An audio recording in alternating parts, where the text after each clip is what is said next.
Mayong adlaw mga kaday, for today's video, itutur po namin kayo dito sa aming pinagstayhan sa White Beach, Puerto Galera. Ito po ang Villa Bienvenida Beach Resort. Yan, ito po yung view namin for almost 1 week. Yes, sobra. Parang kulang pa nga yung 1 week eh. Yan. Daming puno, maaliwalas, at beachfront pa siya. Tour namin kayo sa aming room. Hi! Ito po ang aming kwarto, VIP. Kasi ito po yung isa sa dalawang VIP room na may terrace. Sobrang lawak din ito guys. Pwedeng mag-extra bed.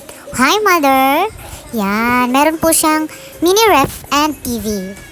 Fav namin na tambayan, syempre ang terrace. Oh, hello habibi.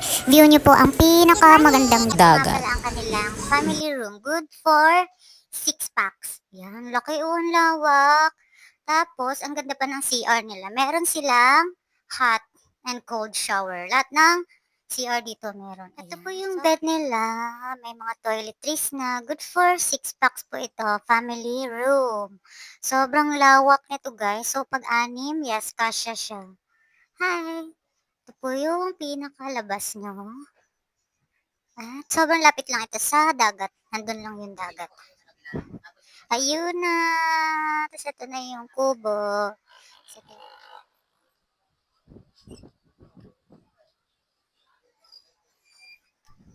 Hello. Ito naman po ang family room din nila. Good for 4 packs. Ayan, maluwag din. Ayan, may cabinet. Dalawang, queen size pa yan, Bobby. Queen size bed. Ayan. Yung aircon. May TV and kape. Siyempre, kape is life. Yan. At ang CR nila guys, meron ulit hot and cold shower.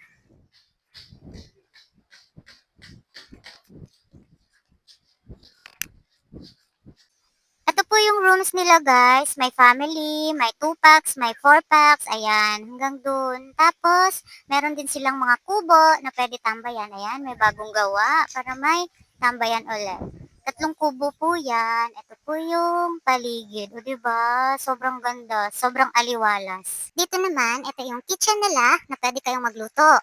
Siyempre, sa mga outing, lalo pag maramihan, pag gusto nang makatipid, pwedeng magluto. Ayan. Pwede po magluto dyan. May ref din at may dalawang gasol. Ayan po yung kitchen. Tapos, hanggang dito, ito na po yung kubo. Meron silang 3 kubo. Yung isa ay ginagawa pa lang nila para marami tayong tambayan guys. 1, 2, 3. Silang ganitong room. Yan. Tapos konting lakad lang guys. Ayun na yung dagat. Oh. Oy, sobrang ganda. Mamimiss ko dito. Favorite ko dito talaga sa Villa Bienvenida guys is, ayan. Ganyan yung view mo. Mountain view po siya dun sa likod. Tapos, eto na yung villa, yung pag-i-stayan mo. Ito naman yung view natin pag sa harap. Beach view naman. O, diba? Tapos sobrang lawak pa ng space nila dito sa harap. So, pag may mga bata or gustong maglaro ng buhangin, di na po pwede sa dagat para lumayo. Pwede sila dito maglaro. Tapos meron namang harang para hindi sila makalabas. Ayan. Tapos ayun na. Ay, kakaingit yung dagat. Nakakalungkot. Uwi na naman kami. Ito po yung pinaka-office nila. Ayan. Nasa harap lang po sila ng dagat. As in beachfront talaga. Yan, sobrang ganda. Ganito po ngayon dito, umagang-umaga. Time check, 9 a.m. ata. Magti-10. Ayan. Ito po yung view.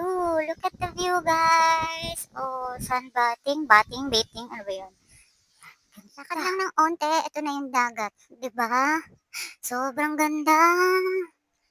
Yan naman yung mga kainan na pwede niyong puntahan. Gusto niyong kumain sa labas, ayan, sa diretso lang yan.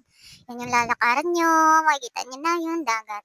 Meron din bandang doon. Meron din dito mga massage, ayan sila ate. Nag-offer sila ng massage. Meron ding mga jet ski na pwede niyong ma-rent. Day tour ata yan eh. Alam ko, parang 1 hour, 30 minutes ganun. Meron ding banana boat at saka UFO. Yan, ang ganda o ang puti ng buhangin at ang asol ng dagat. Ito po yung White Beach, Puerto Galera. Yan, dami pwedeng punta. Yan na po yung Villa Bienvenida Beach Resort. O yan, di ba? Nasa harap lang siya. Yan po yun, ang aming pinagstayhan ng 5 days. Thank you so much. Mamimiss namin dito. Yan na yung buong White Beach, Puerto Galera. Yan, grabe ang init ni kuya, oh, pero go lang.